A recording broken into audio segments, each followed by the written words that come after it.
महाविद्यां महामायां सर्वशक्तिस्वरूपिणीं భక్తానాంష్టధాత్రించ రేణుకాంబ శ్రీ మల్కంపేట ఎంటమ్మ తల్లి స్వయంభూగా గర్భగుడిలో క్షీర రూపంలో వెలిసి ఉన్నారు.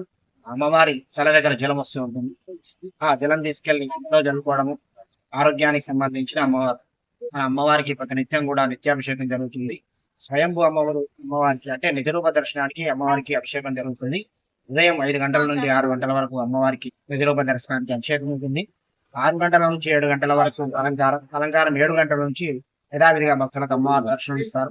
అమ్మవారు కొలిచిన వారికి కొంగు బంగారంగా ఇక్కడ ప్రసిద్ధి చెందింది. ఈ అమ్మవారు ఎవరైనా భక్తులు ఆరోగ్యానికి ఎలాంటి సమస్య ఉన్నా కూడా తీరిపోతాయని చెప్పేసి ఇక్కడ భక్తులకు నమ్మకం. ఆదివారం, మంగళవారం, శుక్రవారం కూడా విపరీతంగా రద్దీ ఉంటుంది దేవాలయంలో. మిగతా రోజులు ఆదివారం, మంగళవారం, శుక్రవారం ఉదయం 5 గంటల నుండి రాత్రి 8:30 వరకు అమ్మవారి దేవాలయం ద్వారబంధనం జరగదు. అలాగే మిగతా 4 రోజులు ఉదయం మధ్యాహ్నం 1 గంట నుంచి 3 గంటల వరకు ద్వారబంధనం జరుగుతుంది. ఈ అమ్మవారికి కొలిచిన వారికి కొంగు బంగారంగా భాగ్యనగరంలో ప్రసిద్ధి చెందిన అమ్మవారిగా ఇక్కడ భక్తులకు కూడా విశేషంగా నమ్ముతారు.